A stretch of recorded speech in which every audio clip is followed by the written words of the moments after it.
fellow cyborgs, and welcome to today's video where I'm going to be giving my past and future self advice about Booktube. So I've learned a lot over my time of being here on Booktube as a creator for a year and 8 months now. And I look back on how I started my channel and the sort of things that I was doing. I'm very glad that I have grown from some of those behaviors, but I look back and sometimes I'm just like, Amanda, you didn't need to do that. This video is not here to tell you what's right and what's wrong, or that you're doing something right or doing something wrong. This is just some advice that I will find helpful in the future if for some reason I lose my way, or perhaps if you're thinking about starting a channel or you have a new channel, perhaps these are just something you can think about. But in no way am I telling you what to do. You are a grown adult, or at least an individual, and I have no power over you and what you want to do, so don't think that I have any, because it certainly isn't true. I think you guys understand what I'm saying, so I'm just going to get started.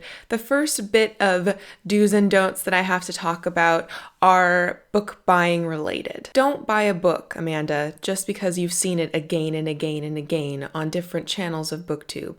Don't get sucked into the hype. Just because everyone else is reading this one thing, it doesn't mean that you have to as well.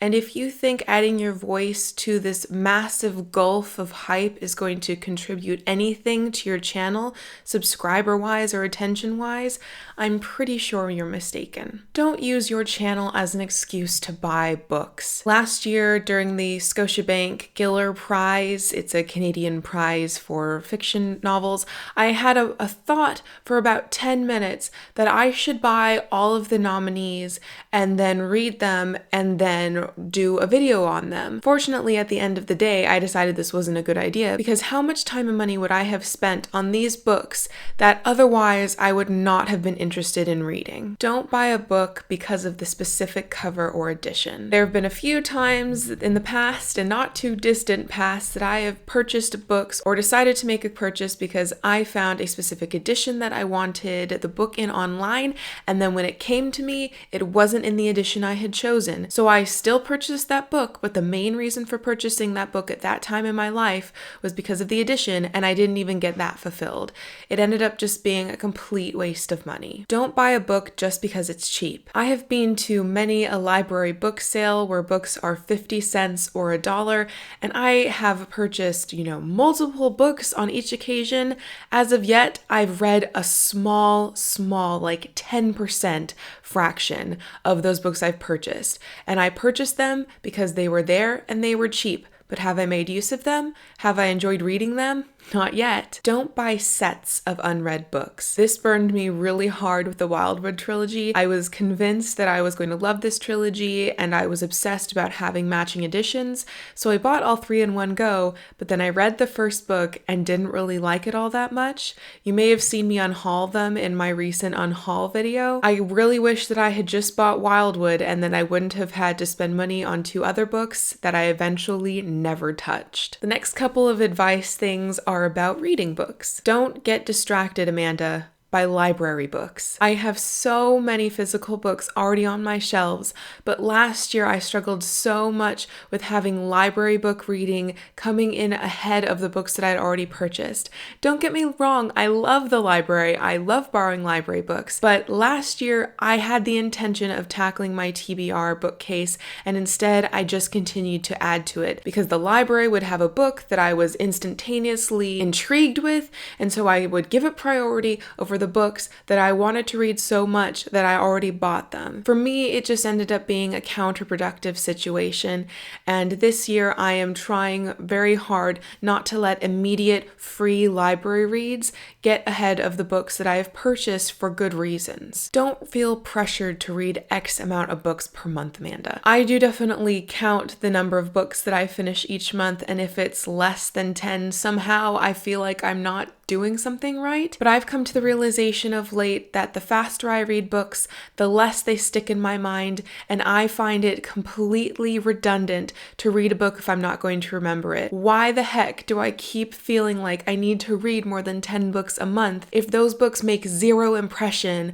on my mind? And that's why I want to read. I want books to make an impression on my mind. If I can't talk about a book 2 weeks after I've read it, what was the point of reading it in the first place? So I definitely need to start slowing down and savoring the books I read rather than just pushing through and trying to get those numbers up. The next few advice things are about creating booktube videos. Don't get caught up in what everyone else is doing on their channel. It's important to have integrity to what you want your channel to be. Just because everyone's doing such and such a tag, it doesn't mean you need to get on that bandwagon. Don't try to impress people. Try to impress yourself. Every day at the end of filming, well, I don't film every day, but every day of filming, at the end of the day, I really try not to worry about if this is what my subscribers want me to do or if this compares to other booktuber styles. I just want to be proud of every single video I put out. I want to feel like there's progress being made in my video filming style, my video editing style, and the content of my videos. And as long as at the end of the day, I'm happy with the product, it's been a success in my book. Don't try to join a clique if cliques do exist on BookTube. Create your own. I remember when I first started BookTube, I was really concerned about getting the attention of some of the big name booktubers, somehow feeling that I needed to be part of that group to feel part of BookTube. But just like in high school, where you think that by being a part of the popular group, your life is going to be complete and you're going to be happy, in my life and my experiences in high school, I found that creating my own niche of friends who are like me rather than trying to conform to this idealized group that isn't like me produces a heck of a lot more happiness. So these days, I'm definitely not trying to get into the radar of people whose channels I admire. I'm trying to just communicate with people as if they were people and see if they actually are my sorts of folks. Don't forget, Amanda.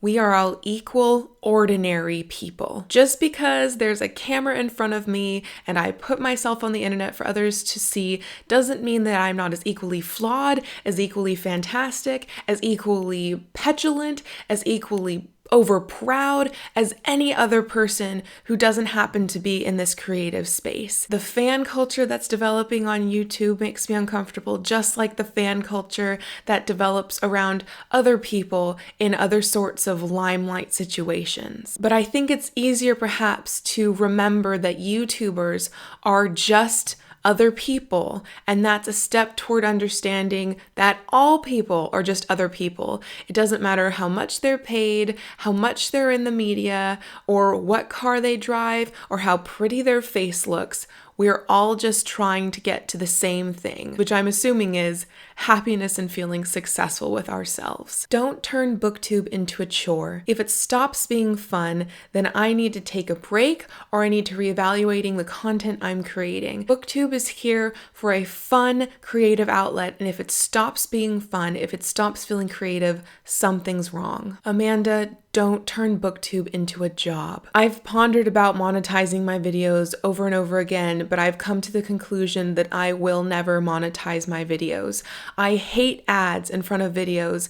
I hate having that aspect in my YouTube video watching. Why would I put that on my subscribers? If ever I decide that I would like some financial help from my bookish hobby, then I would think about doing something like Patreon, but I will never monetize my videos because it's not something that I believe adds to my videos. And fortunately, I am in the financial position where I do not need to monetize my videos to make a living. I don't know if my attitude would change if suddenly things got really tough and I couldn't find a more traditional job. But at this point in my life, I don't want BookTube to be a job. I want it to be fun. I want it to be something I opt to do. I want it to be something I want to do. I think that's where the motivation needs to lie for me to create the sort of content and the sort of channel and the sort of community that I really want to create here on the internet. Now, the next section is a bit more positive. Everything doesn't start with don't. And I think that of all the things I've said, this is the advice that I would give everyone who is part of the BookTube community, new creators, creator, old creator, or just subscriber, everyone I think could benefit from these things. Do leave comments. It's so important to leave comments. For quite a while, I was a passive booktube watcher, but once I started commenting, I felt so much more integral into the community. I started commenting on other creators' videos after I became a creator, and that's how they found about my channel, and that's how you guys found out about me too. The more we communicate with one another, the more this booktube community is an actual community. The more we are interacting rather than just consuming. We're creating something, even if it's a small comment saying, "Your video made me smile." And on a personal creator note, some of your comments do actually genuinely make my day.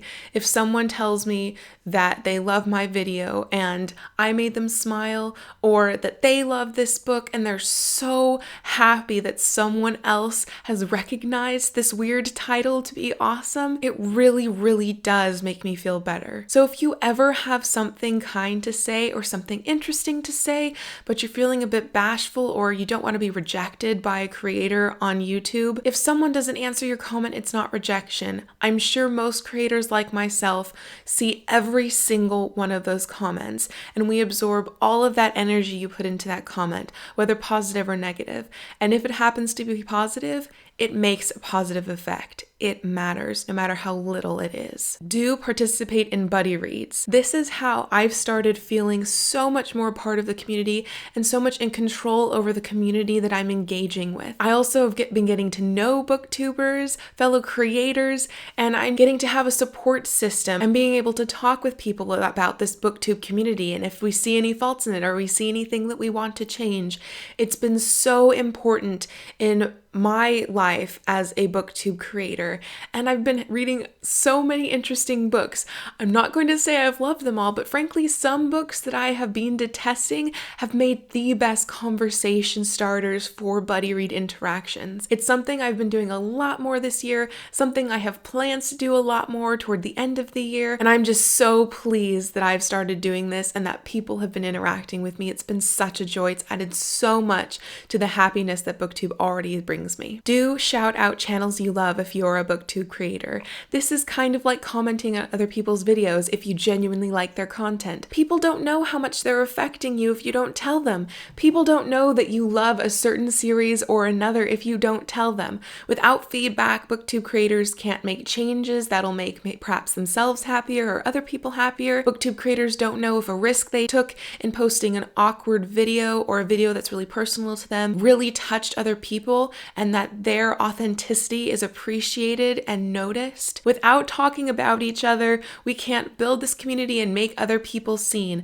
So if you definitely love a booktuber or a sort of series that they create, you need to talk about it. Or at least if you do, that's the best way to celebrate that series or creator. It's so important to building community. It's so important to spreading positivity, and it's something that I try to do as often as possible. I don't have very many blanket shout out videos, but every time I read a book that somehow has to deal with another booktuber, I make sure to mention their name and I make sure to link their channel down below because they really do affect me and they really do matter in my life. Do tag people in tag videos. It may be scary, especially if you're a baby small channel and the only names that you know are the big fish, but tagging people in tag videos isn't just an offer of an invitation to be accepted or acknowledged. It's saying that you remember them. It's saying that you think about these people. At the end of being interrogated by these questions or scrounging through your shelves for all the titles you want to talk about,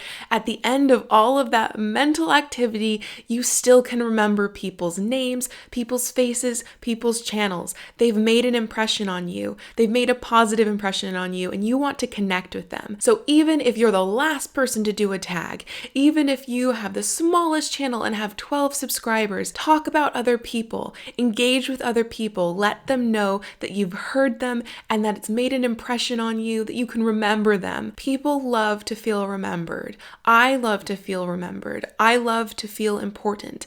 Oftentimes, I don't think I am remembered or am important on a daily basis. It's definitely something I need to work on, but when other people in the bookish community or otherwise send something out into the internet that shows me that I am remembered, there's not another feeling in the world. So that was the advice that I wish past me knew when she started out, and future me will remember as this channel continues to grow and just go. I hope that perhaps some of this advice has helped you or made you think about the sort of things that you're doing or the sort of ways in which your channel can continue progressing. And again, I hope you don't think I'm telling you what to do. I am not the boss of you. You are the boss of you. But I just thought that these ideas really help clarify me and what my channel is out to do, and I didn't want to potentially prevent you from gleaning some knowledge from it as well. Please let me know in the comments down below if you have any advice for past or future me. I always want to keep growing on this channel, keep being proud of the things that I'm making. Stagnacity is never a good thing in my book, and so if you have any advice or tips or suggestions, I would be so pleased to hear them. Or if you don't, let me know if you think that any of these advice things that I have spewed out, these statements, will be helpful to you or made you think. Thank you for watching. Until next time, I hope you continue to be proud of what you are creating and continue to be lovely. You're the best. So I've learned quite a bit from being on BookTube now for